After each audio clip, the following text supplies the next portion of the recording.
everybody, it's Ian the Off Kilter Crafter. Hi, it's Michael from Quilchemy. Hey, it's Todd, the Bear Quilter. Hi, I'm Chris with Rose City Originals. I am Matt from Harrcraft Goods, and spoiler alert, it's like a barbershop quartet with fabric and more mild chaos. We'll see about that mild chaos. It may become, we've already had Chris on the podcast before, so who knows what's going to happen on this episode. Yes, it's a special episode of the Sew Off Kilter podcast. Becca is not joining me today because we wanted to have a special episode that was all just male quilters and what it's like to be a male quilter in a female-dominated space. And we'll also probably talk a little bit about how we all kind of found a tribe that we didn't know we needed. But before we get to all of that, we're going to go around and talk about the quilts that we have. And I'll kick things off with this quilt. This is called Air Traffic Control. This is a foundation paper piece quilt from Heather Givens, also known as Crimson Tate. I love how this one turned out. This was actually my very first quilt in foundation paper piecing, and I didn't want to pull my hair out by the end of it, so I feel like that's a success. I can't tell you what the name of mine is, but this is mine. Got 2 different blocks in it. This is, I think, the 3rd quilt I ever made. Yeah, it's fun. So this is I guess it's a modern kind of X-shaped quilt, and I am house sitting and dog sitting for a friend of mine, and I made this for them. So it's the one that I stole and am using. And then this is my quilt. It's called Litter Box. There's no real pattern to it. I just made it up, but it's the kitty litter fabric from Pammy Jane and the kitten applique from AccuQuilt. And I will be shipping it off to Maddie, the badass quilter, to do a fundraiser for her kitten rescue. Fun. That's awesome.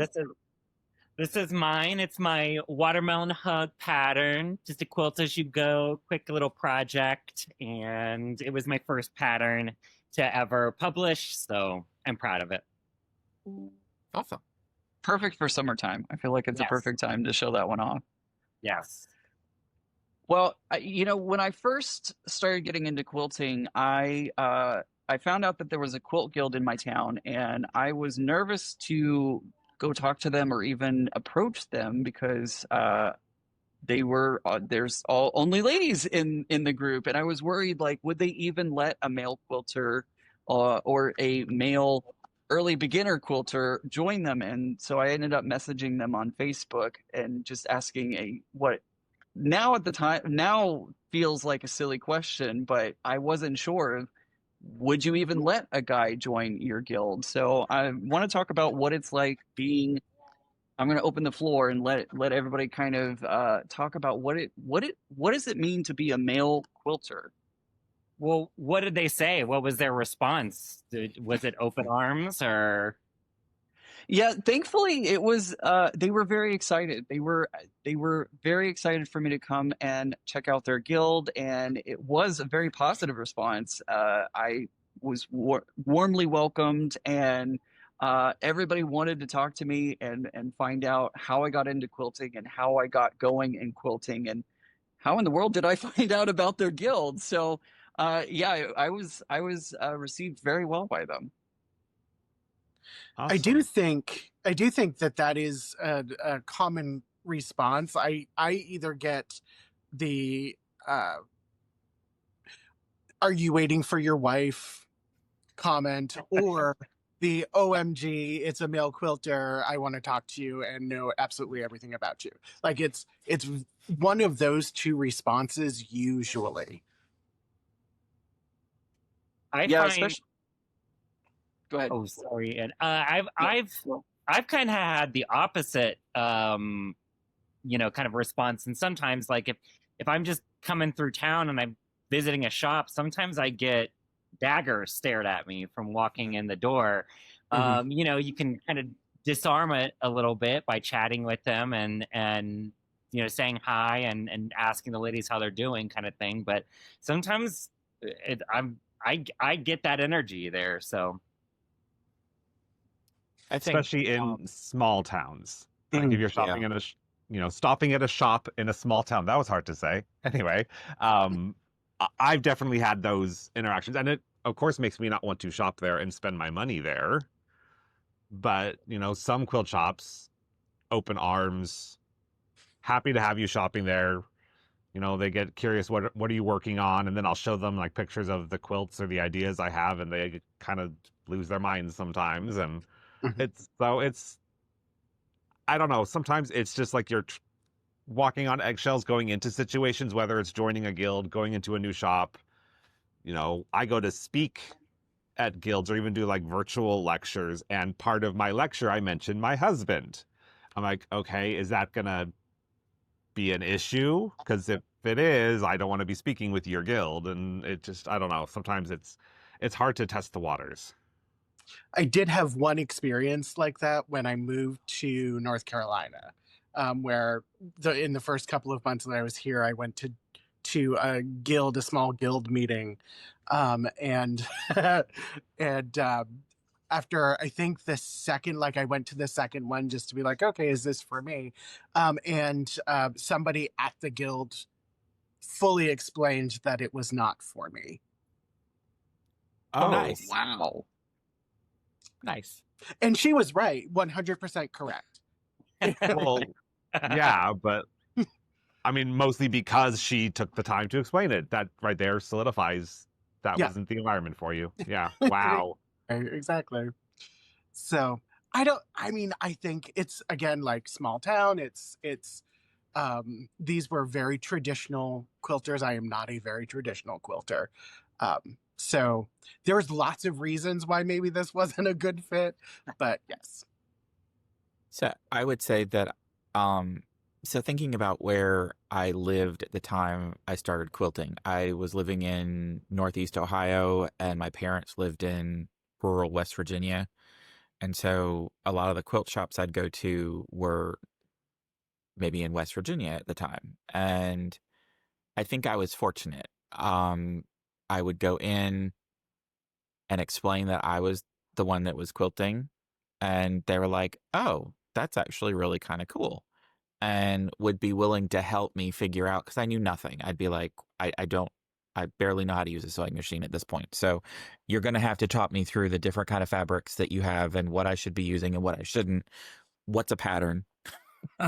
um, and then over time, I think for me, I hesitated for a long time to join a guild, um, because I wasn't sure about how um it would be perceived, me wanting to join. And then was it going to be more on the traditional side?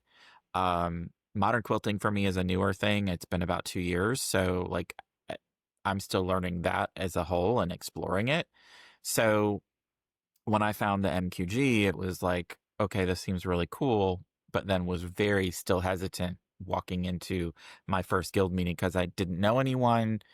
And it was just this, okay, this is what I want to be, where I want to be, and what I want to do, but I don't know about this environment and these people yet. So I think that's one of the things that I find is that modern guilds tend to be more receptive to guys joining the guild, and more traditional groups tend to.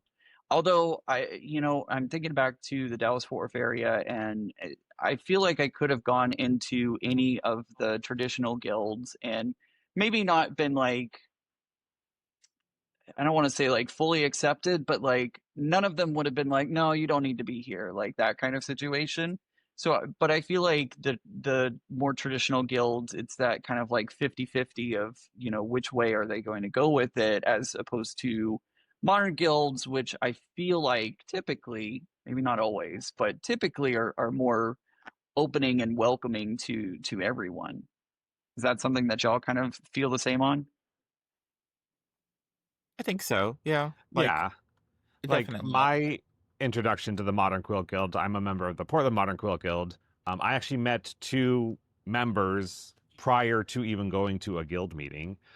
One I met because I was standing behind her in line at an estate sale of a quilter who had passed on and had, arms full of fabric treasures. And so we just got to chatting, and she told me about the guild. And then another one was I picked up a bag of scraps off a Facebook marketplace, like a free group.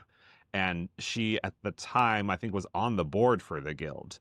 So it was, two people, and they were like, "Oh, you should come check it out." And they let you attend a meeting for free without being a member. So I attended my first guild meeting in February of 2020. And then I went home and I joined because I thought, great, this will be fun. I can go and have fun. And then that was the only meeting for 2 years, like the only in-person meeting. So um, it was interesting timing wise, but it helped because I had already met those two ladies. So when I got to the guild meeting, I had someone I was familiar with. If I did not know anyone, I was walking in blind, I probably never would have gone because it's kind of scary. Yeah. It is I very had scary. heard I heard rumors. I moved from LA to Albuquerque, and I was kind of reaching out to people to say like, "Hey, I'm kind of thinking about joining a guild to meet some people." And I reached out to a quilting doctor, or I think it's quilt doctor, another male quilter, and asked him if he was part of a guild. And he was like, "Well, I was thinking about joining Modern Quilt Guild, but I had heard stuff from Mixed Domestic saying that there were some issues and with homophobia, and so I wanted to kind of suss that out before I joined.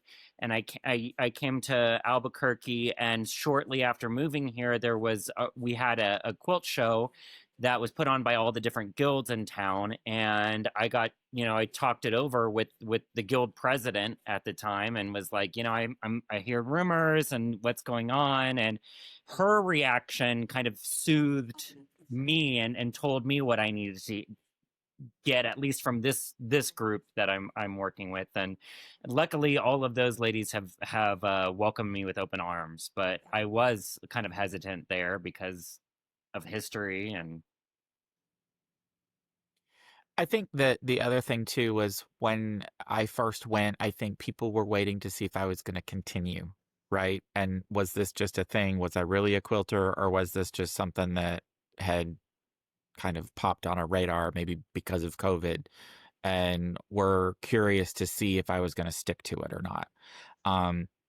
I would say that the local guild, I've really gotten close to several of the guild members since joining a little over 2 years ago, um, and it's been a really good experience. Not only from a program standpoint, seeing what we bring in, but just being able to get to know other people and realizing that I'm not doing this on my own, right?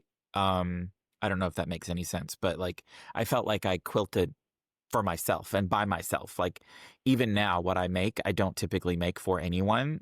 It's not even for me. It's really more because I'm looking for a challenge to try something, and can I do it or can I not? Right. So it's just it's been an interesting experience being able to be part of the guild now. Well, I think it's interesting with social media, because I have a social media relationship with people who are in guilds that I am not in at this point in time. That I am an individual member for MQG, so I don't actually go to a specific guild, but I know lots of people across the country now that are in various different MQG guilds. So I think for me that social media has taken that place for the guild, instead of going to meetings or doing kind of those group activities. One of the things that I kind of also think about is tokenization, because I feel like there are times that as a male quilter, like we can be tokenized for a group. And there have been definitely experiences where Becca and I are standing right next to each other, and like I am the one that people talk to and kind of like interact with, versus her, who she's kind of standing off to the side and being like, "Hi, I'm here too." So it's kind of interesting when that happens as well. And I find that even outside of like the guild type experience, but speaking of mixed domestic, they had a story that they had shared about a collaboration they did with a very large store, and they were somewhat taken advantage of, but it was very much like the token thing. Like every June, you know, the rainbow logos come out. So I'm always kind of on my tiptoes, like April, May, as brands start to reach out because they want to do a collaboration. Like I actually did a June collaboration with Retold Recycling, but it had nothing to do with Pride. So like they really wanted to work with me and their like what they're trying to accomplish with their business. So that made me feel really good that I wasn't being tokenized by that brand, but other brands, I'm very hyper aware, I guess, of that situation. Like, am I only getting this opportunity because I am a gay male quilter, or is it because of my talents and what I produce? So, yeah. I haven't had much about the tokenization more than like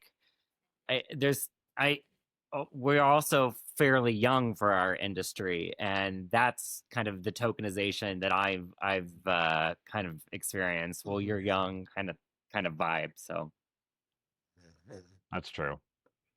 Yeah, I think all of us here are not the standard demographic in many ways, and I think that there are many reasons that I don't know what I'm trying to say, but we don't fit the typical demographic, yeah. so it's interesting. I think there's also something like I don't know if this is something you had thought about talking about today, but I also feel like I'm very aware, even now when I go into any space, really, because of the world and the way things are right now, and not wanting it to seem like I'm trying to take something away from a female, right? That I was I'm actually here, thinking the same thing. yeah, Yeah. I'm there because I want to learn, and like I find beauty in these types of things, and so I'm just very aware of my presence, and trying to allow it to just be a thing that I'm contributing to versus trying to take over, right? Like I don't want anybody ever to interpret that I'm there to try to run things or take over or whatever, because that's definitely not it. I just I'm just aware of that a little bit more, I guess, than maybe I would have been in any other kind of space, right? Where it's not predominantly male or female, right? And Yeah, I think that's definitely. important to keep in mind, because, historically females have been repressed in a lot of different fields. So, we're male quilters, we're enjoying the art because we enjoy the art. Um, but I think sometimes some women feel threatened that we're coming in, like that the males are going to take over the industry. Where, I mean, for us at our level, I don't think we're anywhere close to that. I know a lot of major brands are run by men in this industry. But it's something I'm also aware of as I'm, working and putting myself out there on the internet. Like, I just want to be part of this. I don't want to own it, lead it, any of that. I just want to quilt and have fun and sew stuff. Yeah, I was very cognizant of that because I recently joined the DC Modern Guild now that I've moved up into the DC area, and I want to be active in the guild and in leadership of the guild. And I actually had a brunch with the current president talking about like, okay, what are you looking to do? Where are you wanting to go? Like, what does this look like for you? And as I was talking with her, I started to get concerned that if I wanted to move into a position of leadership so quickly after joining the guild, like how would that be perceived by the other guild members? Would it be perceived of like, oh, I'm just coming in as a social media person, as a male? Like I started to reflect on that and I started to feel like, ooh, maybe this isn't the right choice for me yet. Maybe I need to get more active in the guild activities and get to know the guild more and really make sure that I'm being mindful of what I'm bringing to the guild and making sure that they don't perceive me as this outsider that's coming in and wanting to take over, because that would never be my intent. I want to be a part of an awesome collective of like-minded people, but I don't want them to feel like I'm coming in and just taking over and we're doing it this way now, if that makes sense. It's the difference between stepping up to the plate and stepping on toes or whatever. I kind of am struggling with that as well. And I joined the guild and they immediately asked me if I would be president in 2 years. So I'm vice president this year and I'll be president next year of my guild. And some of that they were, trying to get a different demographic and expand a little bit and have younger people and maybe more men join. And so they thought me being there might help and facilitate that. And some of that is like it's only my first year to be in the guild, so some of it I'm trying to lead, but also I'm trying to empower some of the people that are very talented in my guild and try to get them to step up, and how do I do that without stepping on toes, but so it's a journey. Yeah, I was actually VP in my guild my second year of being a member. So kind of the same situation. I was never going to be president, but I was VP of technology and social media because I was asked to do it. Because I also had that thought in my head, like I don't want to come in and I'm hostile takeover of this guild and all that stuff. So I was a little hesitant to take the position, and as stuff started to come up that was very much like women's rights, and I was the social media person posting everything on social media, and I think it was when there was the overturn of Roe v. Wade, and the other members wanted to make a post. It's like, okay, I'm going to step back. I want you to write it. This needs to come from you, because the last thing we need on this topic is another male voice putting their opinion in there. Yeah. So I'll hit post on whatever you want, but it needs to come from female members of the board. So I was very much like aware of that and wanted to make it clear, like I understand that I am a male in a predominantly female space, and I don't want to take that power away from them, because for some people this is their only time to kind of be in power. Mm-hmm. So trying to respect that.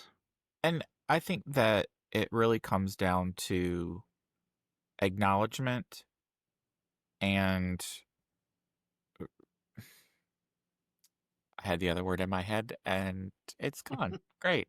Wonderful. It was important too. Gotta love it. I applaud you guys for taking leadership and whatnot. I would not. That is so far from anything that I want to do. I wouldn't want to. For really no other reason other than I feel like I would not want to try to be in charge or try to lead a large group of people, mostly because that seems like a lot of work, and It is. and I don't know about that. We're doing the community quilt challenge with my guild, and I'm kind of leading us through that, and I'm kind of struggling because people, since I am taking a leadership role and trying to get the ball rolling on it, but it is a guild challenge, so I'm trying to empower people, and we've got a lot of really talented ladies in the group, so I want them to take portions of it. I'm still trying to learn. I've been quilting for a while, but I still have things to learn and improve upon. And I want some of these ladies to drop some knowledge on me too. So I'm trying to empower them and get people excited about the challenge and excited to lead certain portions of it, but keep the stakes fairly low. But I would very much I would love to learn a little bit more in my guild and learn from the people that are in the guild that have been quilting for a long time. So It just came to me. Get it? thoughtfulness. It comes down, like, being in these spaces, it comes down to, in my mind, thoughtfulness and acknowledgement, right? Where we approach these situations and these spaces with thoughtfulness, understanding that we are maybe, I hate to use the word outsider, but we're not someone who's necessarily been part of that group before, and that we understand that, but we also have value to add to it too.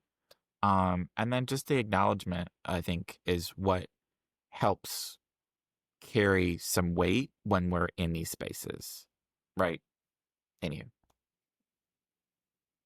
Yeah, absolutely. I think it's really important. It's interesting to me that so how many of you got approached by the guild, or Todd? I know that you are not a part of a local guild or anything like that, but I think the rest of y'all got approached by your guild in some capacity. Yes. Yes. Yeah. So mine, Yeah. yeah, like, so I had been a member. I joined in August, and they redid the board in February, and they asked me to do like secretary stuff. I was like, sure. Once they explained what that meant, because I was like, how much, like, what are we talking here? um and then this year, they needed a VP to step up because the VP stepped up to the president because the old president left. So, yeah, it's interesting. I don't know. It is interesting because I also had a similar experience where I kind of was curious about president and being president, and I kind of expressed that I was like curious about it, but uh other guild members were the ones that threw out my name and were like, "Hey, we want to nominate him for president." So it's interesting that we all pretty much have a similar experience of that in our own guilds, which is a huge compliment, in my opinion, that they wanted us to be in some kind of leadership for the group. So I'll ask a question to the three of you. So, uh, do you have any indication that the request for you to be in some sort of leadership was because of your already established social media platforms? For me, yes. So my friend Sarah, who was one of them who got me into the guild in the first place, was running for president. And she asked me to be her VP to take over the social media. This was before I got really big on social media, but I was on social media posting stuff and she thought I was really good at it. So she asked me to do it for that. I mean, for me, I don't think so. Actually, I think it's just because I was young and a man that I got asked to do it. From my current president hasn't been quilting near that, very long at all. But when I came kind of looking around and asking questions about the guild, she's like, "Well, do you want to be president in 2 years?" kind of thing. And it was like, yeah, I'll do it. But I think it was kind of wanting to just get some new energy into our group, kind of thing. Yeah, that's a very similar experience for me. Of I think they were looking for new energy, and anytime any board position came up, it's like pulling teeth trying to get people to volunteer to do it. Yeah. And so they were. I think their response was more of, "Oh, we have somebody who's interested and is showing interest in doing it. So yeah, let's get him in there. Let's fill this position because." I was president for 2 years, and every time we got to those board nominations, thankfully, my board pretty much went the entire time that I was there. We only had, I think, one position that needed to roll off and bring a new person on. But at my second year, when we were trying to get basically the whole board replaced because everybody needed to roll off per the bylaws, it was so hard to even get somebody to raise their hand and like even think about volunteering. luckily my guild is kind of doing something where it's like we're gonna get a track going of new people and new blood's gonna come through. So it's like you'll be the vice president this year. Next year you're gonna be the president, and you got to find your vice president for next year, who will be the president after you, and kind of thing is. So we're kind of getting a rhythm to it down. But I think for years it kind of bounced back and forth between just two ladies were the only ones that ever did it. One of them is now moving away and she can't do it, and the other one's like, I've done this for years, I don't want to do it anymore. So I kind of like this kind of rotate, like this get your next person lined up and that person will be expected to do it and kind of thing. We'll see how it goes, but it's kind of nice. Yeah, I think that's a really smart way to do it. When I joined the board, everyone was new. It was everyone's first time on the board. Or maybe not the first time, but like no one from last year carried over into that year. And that makes it really hard for the transition. We had a new treasurer, we had new president, new vice president, new, I forget what it's called, the person who's in charge of membership, person in charge of programs, like everyone was new. So we were kind of starting from scratch. And then at the end of our year, I think all but one person didn't quit, but did not carry on to the next year. So then that's a whole new board with a whole new set of learning challenges. And I think that is why a lot of new members kind of get tapped on the shoulder to volunteer, because maybe they're not burnt out yet. Because it is a lot of work to be on the board. The Portland Modern Quilt Guild is a very large guild. I think we're the second largest chapter of the Modern Quilt Guild. And I think one in Texas is maybe not Houston. I don't know which one. Anyway, it's a lot to manage. We are half in person, half virtual still because of COVID.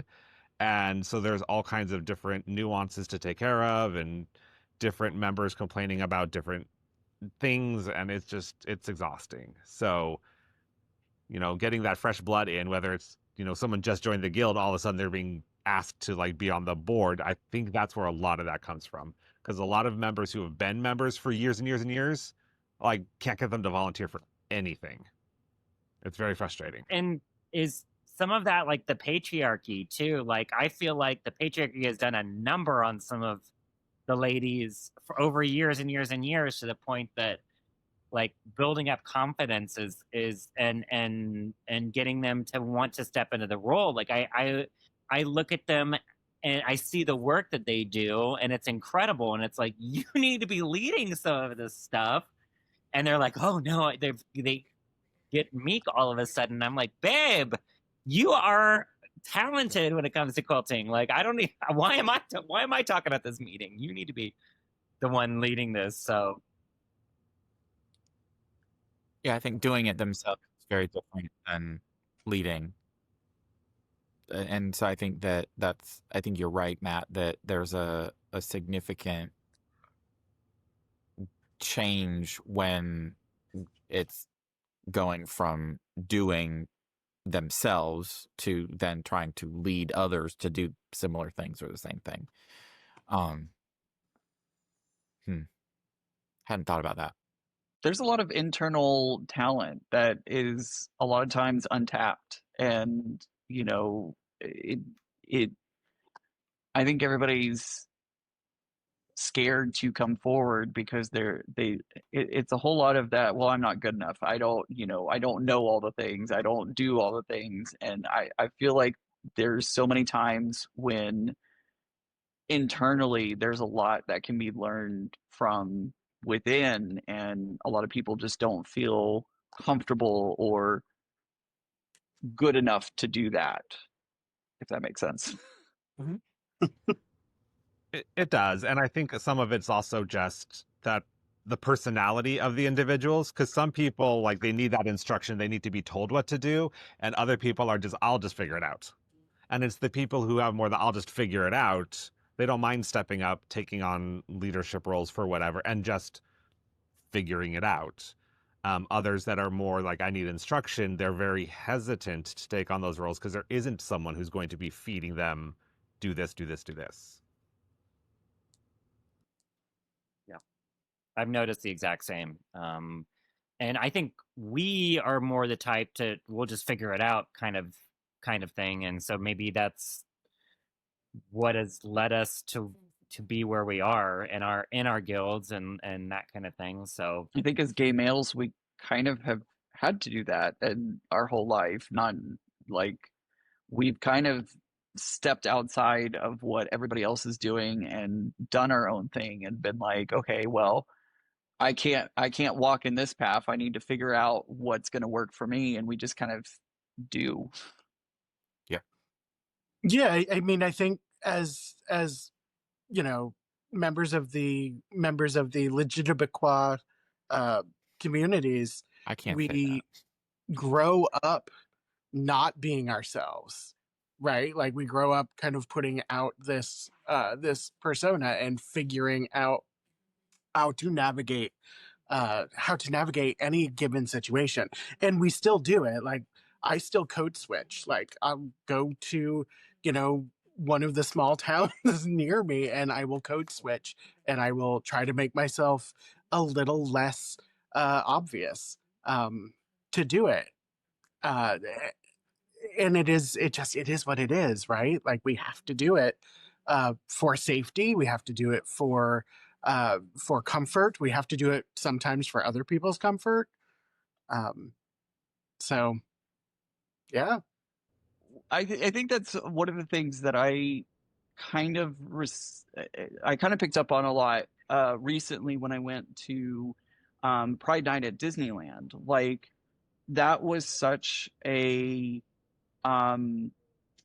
everybody who was there wanted to be there, and you know, it was not a place that I had to code switch. It wasn't a place where I needed to mask or, you know, do any of that. And so I think that's why Pride Night was so impactful to me, was because I knew everybody who was there wanted to be there, and we were all a community and we were all supporting each other, and just enjoying everyone being themselves at this event, which yeah, there's a little bit of capitalism going on there because they sure enjoyed taking our money. Like let's not be unreal about that. But by the same token, also, it was a really great event to feel that community, feel that support, and see everybody who was in attendance for it. So yeah, there's a lot of code switching and a lot of things that happen day-to-day life that I didn't even realize, even in safe spaces, that I was doing.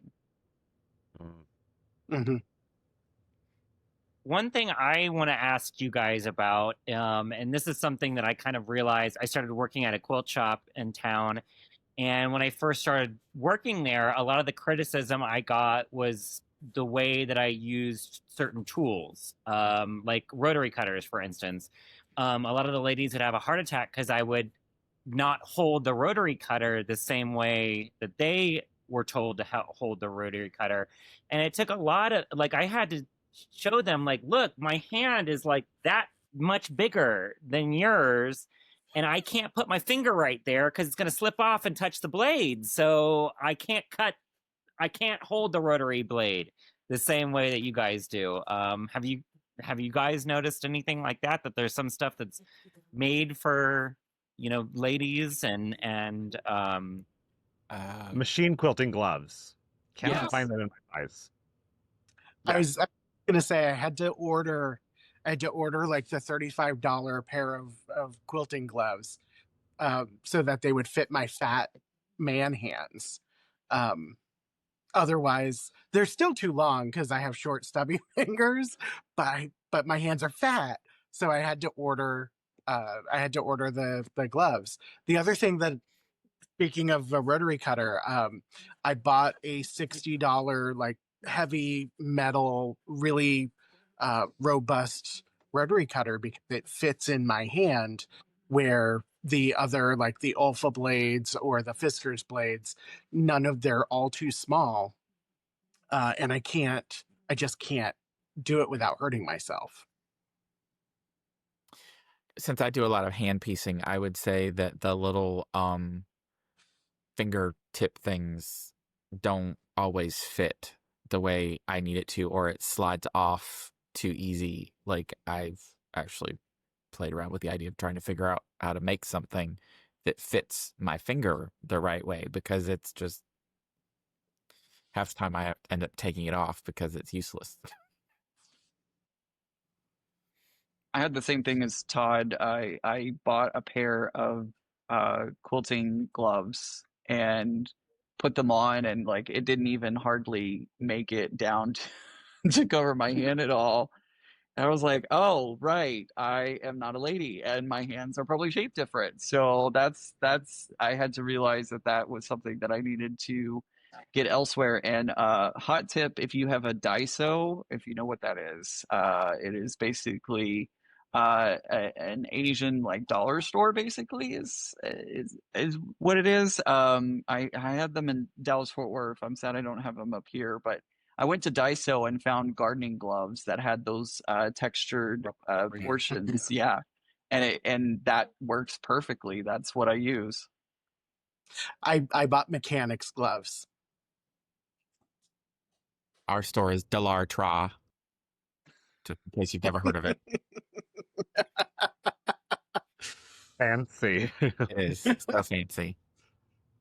I mean, we're all fairly tall too. Do you find that some of the cutting tables are like way too low, or like way awkwardly high in some weird way? Like, I was actually going to mention that. So especially like sewing tables, like the Mhm. built-in sewing desk type things, never tall enough. My chair, like I have just an IKEA chair. I think it gets high enough, but like that's at the tippy top. For my cutting table, I bought sit-stand desks so I can adjust the height. But if I go to like a class or a retreat and they just have those folding tables, my back is so sore by the end just from hunching over to cut. It's terrible. The for the cutting table, I bought the I bought the husky table from Home Depot. It's got 2 drawers, and I highly recommend. It's got 2 drawers, 2 big drawers, so all of my rulers and shit are in there. I keep swearing. I am so sorry, but And it's height adjustable, right? It's got like a crank to adjust the height. yeah. So you can get the crank one, or you can get the electric one. I did not swing for the electric one. I got the crank one because I just put it at one height and I leave it there. Right. I only have the electric because my office was moving and they sold us these desks for like $50 each. oh, Perfect. And so I was like, I will take 3. Thank you. I have the Arrow sewing table for my Bernina, and I've complained about it on the live stream when I'm live streaming on YouTube. Of it's too short for me, and my subscribers are awesome, and they've been like trying to figure out how to fix it for me, and I've gotten several suggestions of putting 2x4s underneath the legs of the table so that way it'll bring it up and everything like that. I'm too lazy. I haven't done it yet. At some Is point it- I need to Is do it on wheels or just legs? just legs. Okay. Huh. What about the little like bed riser things? The bed risers, yeah. Yeah, I used to have those for one of my desks. at my shop, we just take PVC pipe and chop it and then put it underneath the leg. Basically, that's how we do risers. That works. Yeah. Yeah.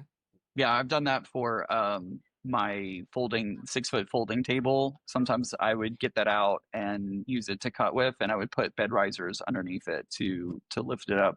The problem with my Arrow table is like the legs are it's not 4 points. It's a whole bar that's touching the ground, so I need a whole length of riser to get it up higher. So I would feel like if I put bed risers underneath it, it would be less stable and it would tip over.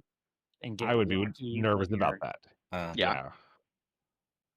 I've been debating redoing my sewing room because it's been 6 months, so of course. But I'm actually thinking about moving like the majority of it to another room in the house, and I have to figure out furniture if that's going to be the case. So this is helpful because I've been shopping around for different options. I might have to go get a husky table. One of the things that I noticed at Road to Virginia was I actually got really excited about it was one of those sewing cabinets that has the drawers and everything around it, but it was also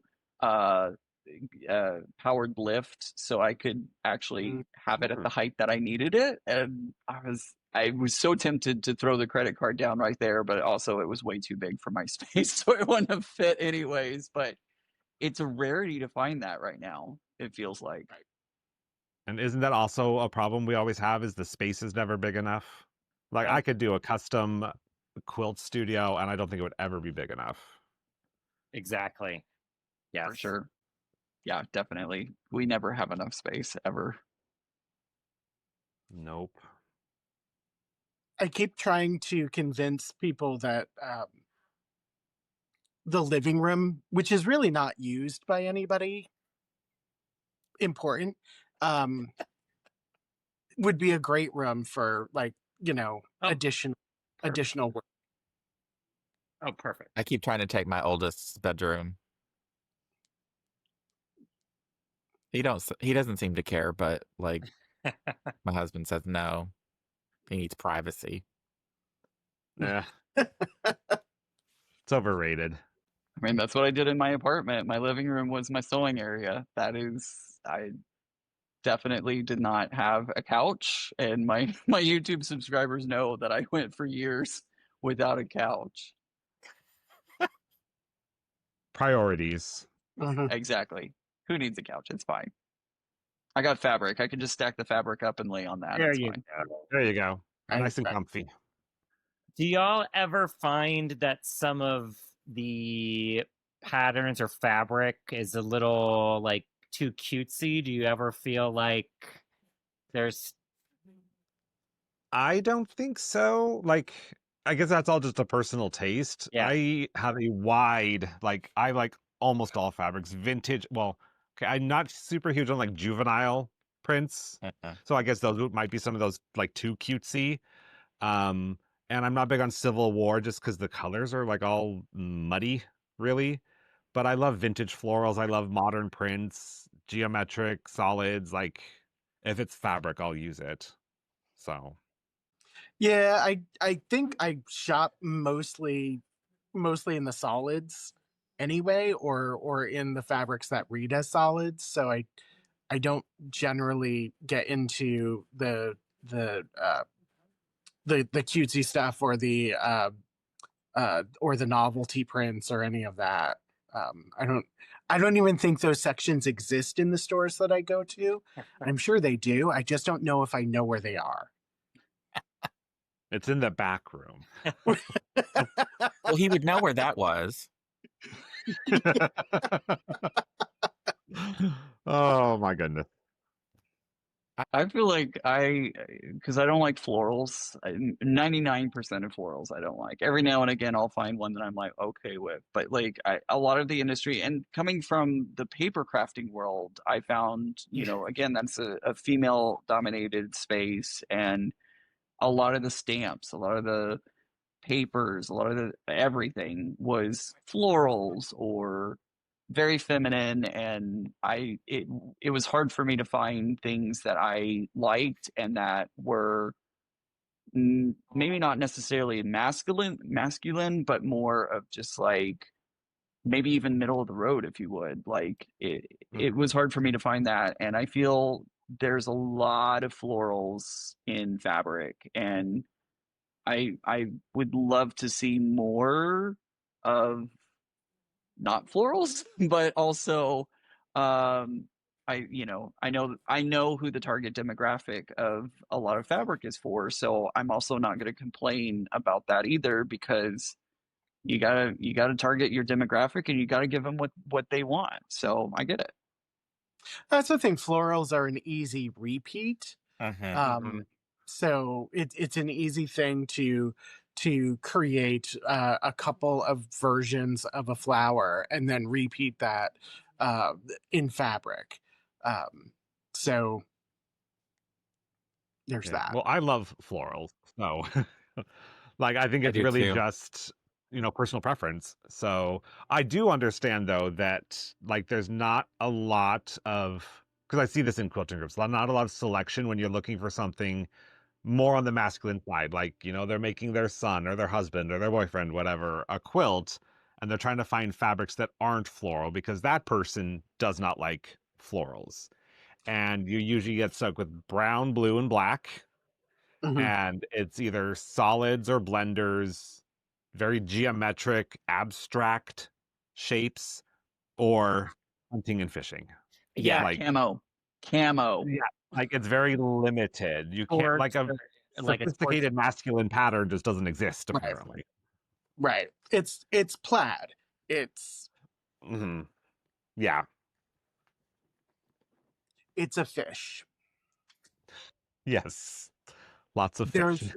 right, lots of fish. There is a so there is a when I worked in Vermont, I worked at a quilt shop, and by mistake somebody had ordered like one of the My battery's dying. Hold on.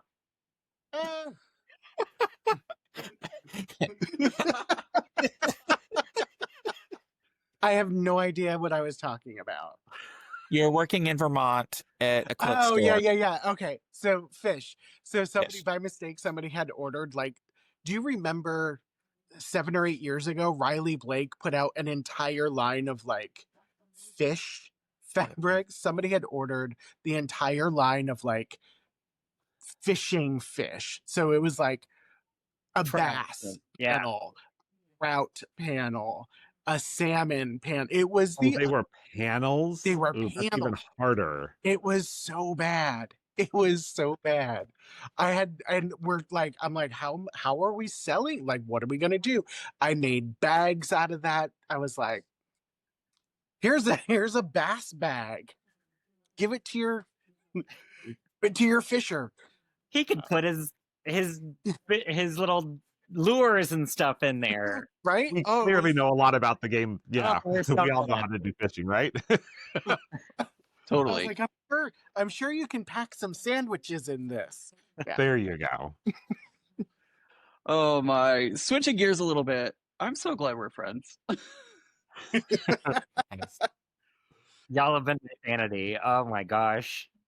I was thinking about that today, like in preparing for this. I was like, I knew each of you separately for a while before we were all like friends together, which was really kind of cool and interesting. That means you're the center of attention, Todd. Always. It's all your fault. Yes. Who, me? Ding. Well, and we had QuiltCon this last year that really, we got to hang out and spend some good time with each other, and that was awesome. And we had, the event where we hung out with Mr. Bones, and I had a really great time at QuiltCon this last year and getting to know you guys better. And yeah, I think that was my favorite part of QuiltCon. Was getting to know you guys better. Yeah, y'all definitely have become the tribe that I didn't know I needed. Like I love being able, like, we talk every day, and we have such fun conversations that are off the wall, but also sometimes serious, and we're able to lean on each other and provide the support to each other, and it's just so awesome to have, because I haven't had a lot of gay male friends, and especially like a group of gay male friends who are friends with each other, because a lot of times there's a lot of silos, it feels like. So it's nice to have this community that we have. All because of quilting. Yeah, somebody should make an HBO show. And we'll all star in it, yes. Then we'd have to all be like in the same state. I guess we're all moving. Hey, like it could be oh gosh, like the Desperate Housewives or something like that. Desperate Quilters. We like thread in each other's face for the sake of camera or something. Like pick up all the scraps off the serger and just toss them at someone. Yeah. Exactly. It would be so dramatic. He used that tulip pink fabric, and I was going to use that in my quilt, and I can't. I'm so mad. Yes. I think this QuiltCon, so this was my third QuiltCon, but the other two, like, I had a hotel room. I would usually go out to dinner with the group and then just go back and crash and then do it all again the next day. Like, I think, make any connections, not like this year. Like, Matt and I were sharing an Airbnb, and Michael and Todd were sharing an Airbnb, and so like we all kind of got to hang out with each other. I think definitely at a deeper level than in previous years. It was, we were all there for quilting, but then we also got to like connect at a human level and talk about our pasts and our hobbies outside of quilting and quilting. But anyway, and it was just great. It was awesome. I think it was the right time for it to happen. Mm-hmm. And I think it's interesting too because like this QuiltCon, you talk about making more connections than in past QuiltCons. Like 22 was the first year that after COVID, quote unquote. But I feel like, and everybody was super excited to see each other again. We were all wearing masks. We were all still doing the things. But like it felt like that year was great because we're seeing everybody. We're together again. We're enjoying it. But I honestly feel like I made better connections, not just with y'all, but like with a lot of people this past year at QuiltCon versus even 22. I wondered. I wonder if some of it has to do with because my first year was Atlanta in 23, and that's the year I met Chris in person. Yep.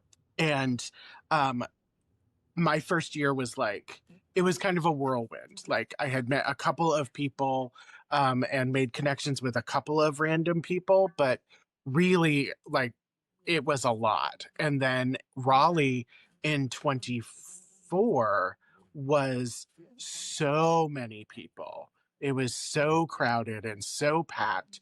And even the people that I knew, I didn't get a chance really to hang out with because there were so many people.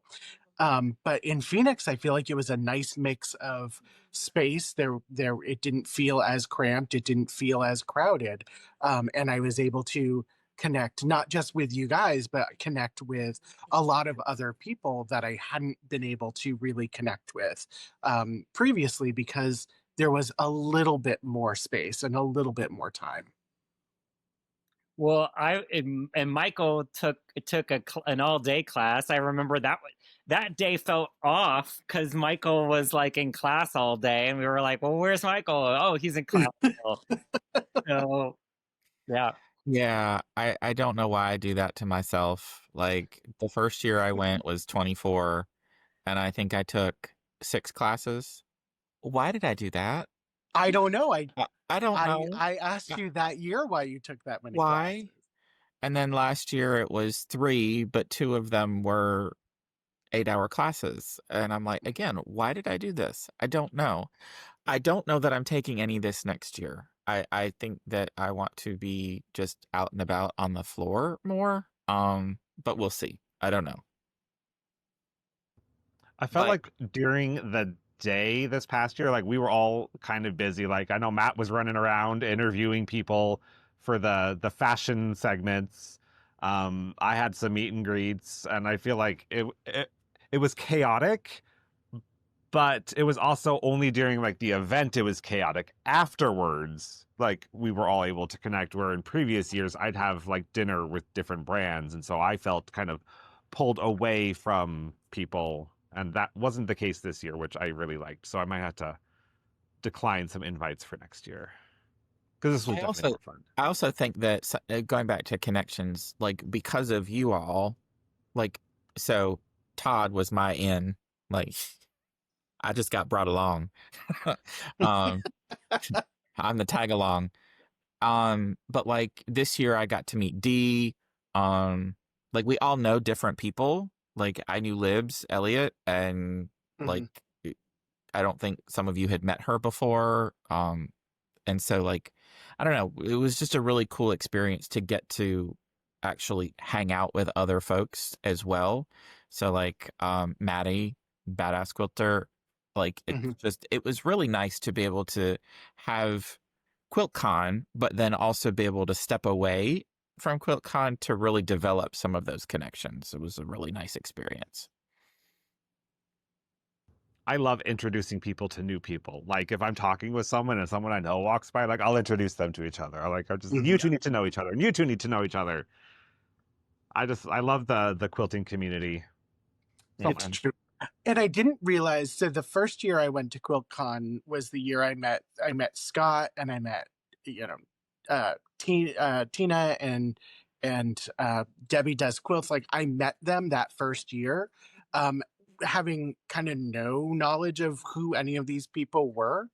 And until like actually seeing their stuff hanging in QuiltCon and being like, oh my God, these are incredible artists. These people were incredible, and I got to hang out with them my very first year at QuiltCon, which was so cool. It was so nice. It's always funny when I'll be. Oh, go ahead, Matt.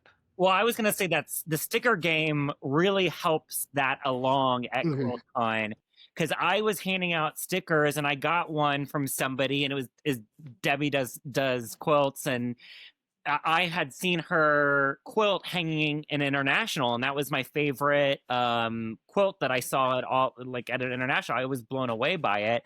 So when she handed it to me, I was like, "Oh my gosh, this is I've been dying to meet you." It was such a cool moment. So that's kind of what I was going to say, because I'm terrible. I either know people by their name or by their handle. It's rarely both. So I'll be talking to someone and then they hand me a sticker. I was like, "Oh my God, that's you." It was, and I don't remember her name. It might be Ashley, but the Exhausted Octopus. That's her handle online. And I was walking with one of you at the end of a show, and we were outside like waiting to cross the street, and we're just talking, and she's exhausted because she was teaching all day. And I think she handed a sticker, and I kind of like freaked out a little. I probably scared her, but I'm a huge fan of her stuff. I think she knew you too, didn't she?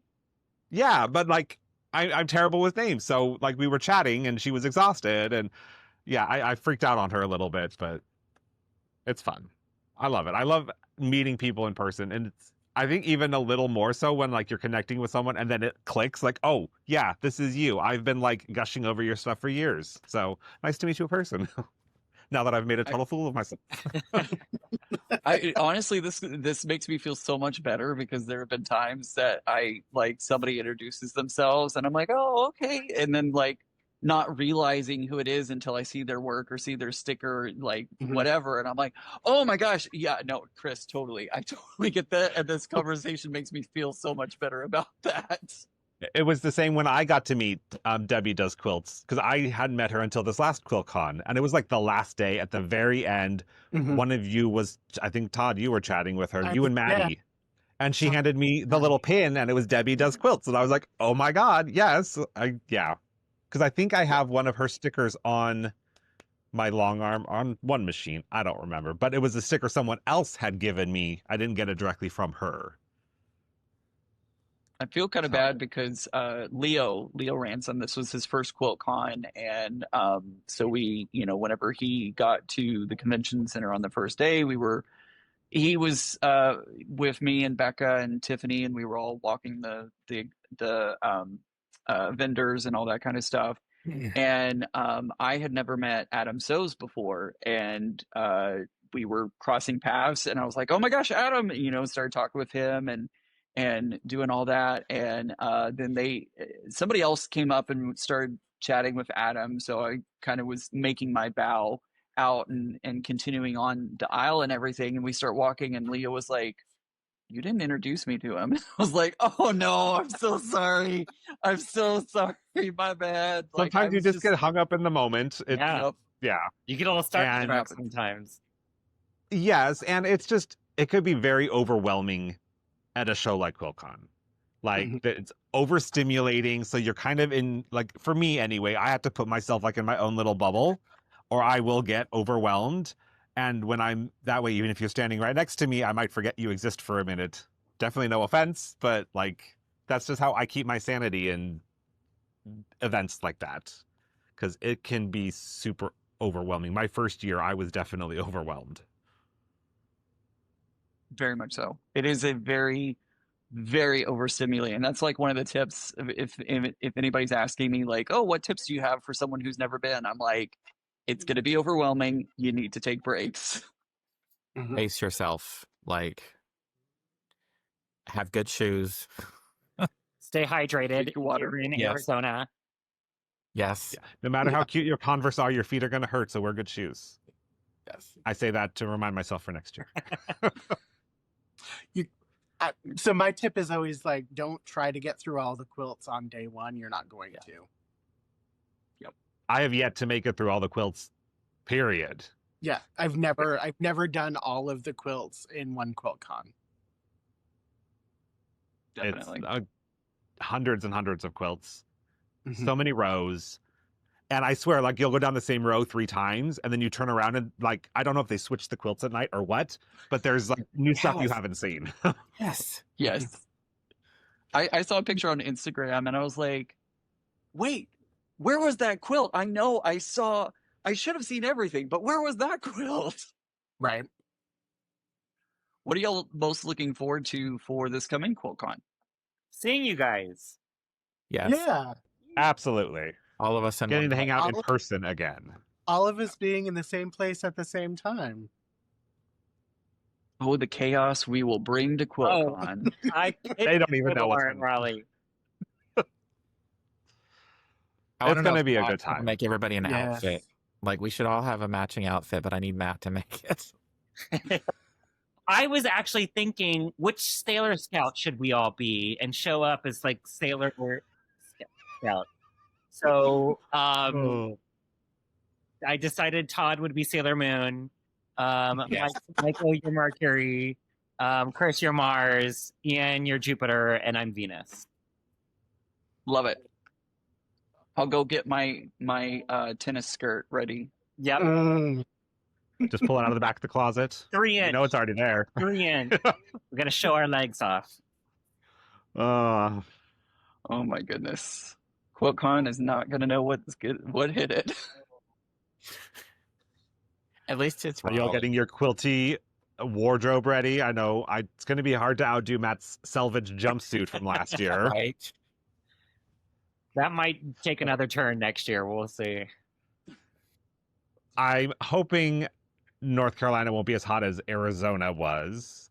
Because I actually have some quilt jackets. Well, I have a quilted jacket now, and I have plans for another one that I would like to rock. But if it's going to be a bajillion degrees, it won't be happening. It's I mean, February. it'll be February, so Yeah, it'll be chilly. you'll be okay. But it was February in Phoenix, and it was crazy hot. Yep. It's not the desert here. Okay. So I'll have to make some. Now I need to make jackets to match all my shirts, so I can have 3 wardrobe changes a day, Ties in your hat. and bow ties and hats. Yes. Chris, you literally like sent my brain for a loop when I'm like, wait, he was not wearing that earlier today.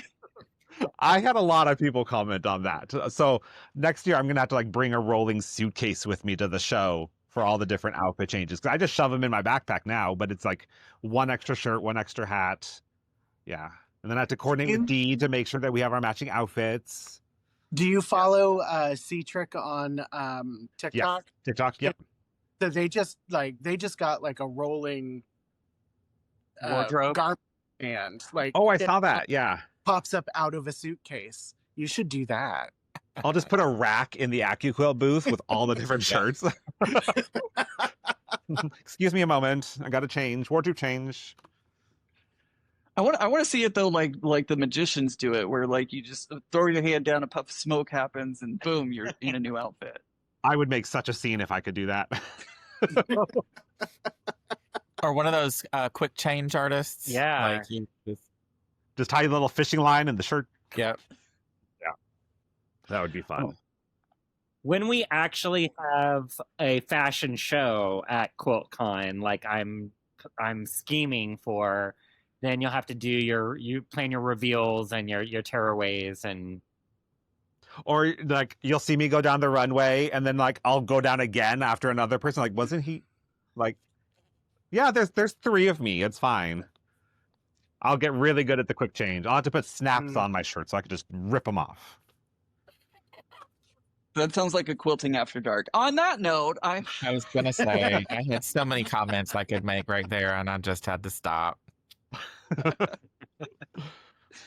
magic quilting. Instead of Magic Mike, it'll be magic quilting. We'll go with that. I don't know. There we go. Guys, I want to thank you all so much for taking the time to be on the podcast today. This has been such a fun episode, and I hope everybody's enjoyed it. It definitely was not perfect, but it is finished. Practically perfect. Hopefully you don't have to edit out too much. It was awesome. Yes, fun. I really appreciate each and every one of you, and we'll definitely have to do this again. Definitely. Yes. Thanks everyone for listening, and we'll see you next time, everyone.